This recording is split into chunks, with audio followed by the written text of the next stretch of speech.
Salamat, Lord. That's a very low, high, what do you call this? How many inches that one? It's quite high. And the little girl is going up and down, singing to our Lord, praising to God for His resurrection. Jesus Christ, risen from the dead. Praise the Lord.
maglipay kita ug magsagya kita. Kaya nabanhaw na si Jesus. We need to be happy. We rejoice because Jesus is risen from the dead and giving us joy. Thank you, Lord. Praise God. Thank you. Salamat. Yan, aakyat na si baby. Aakyat na siya. Aakyat na. Wow. Thank you, Lord. Salamat. Ayan na siya. Umakyat na.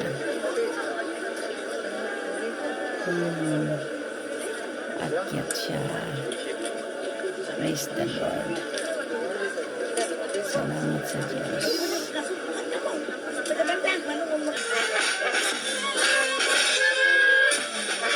Baba ulit ang babata. Yan.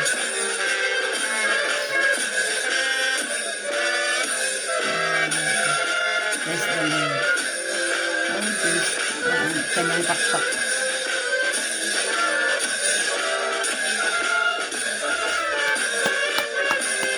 Praise the Lord.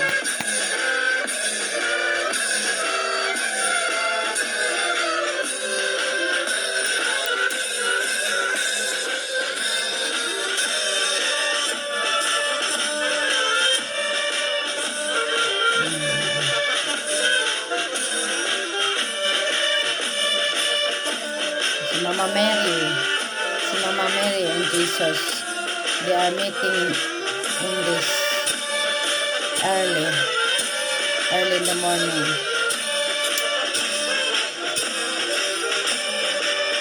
Praise the Lord.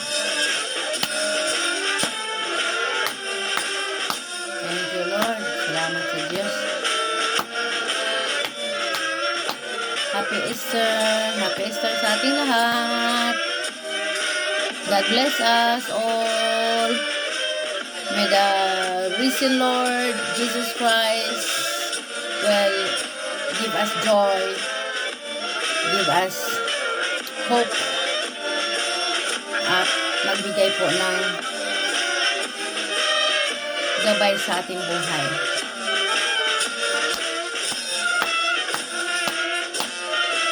Amen.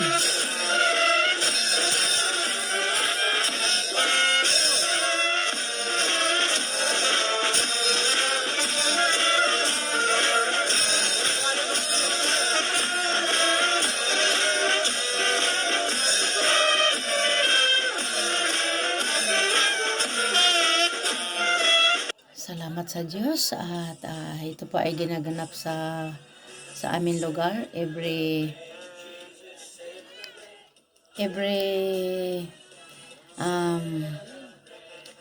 Easter. Madaling araw po ng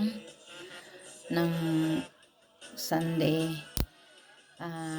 Saturday pa lang po ng gabi ay mayroon na po yan na rehearsal. Oo. So, yan po ay taon-taon na ginagawa. Kami po na taga Bukid ay bababa po kami para lang po maka-attend, makapanood, maka-join po sa sa special celebration. Hindi ko pa po naunawaan yan noon. At basta ang sa akin is makapanood ako ng hugos, tawag dyan ay hugos. Pero wala po sa akin yung makikinig ako ng banal na misa. Yan po ang aming simbahan, ang St. Nicholas de Tolentino Church sa lugar po ng Dimiao, Bohol. Yung tapat po dyan sa pinaghugusan ng bata ay malaking simbahan na kung saan ay ginawa po ito ng mga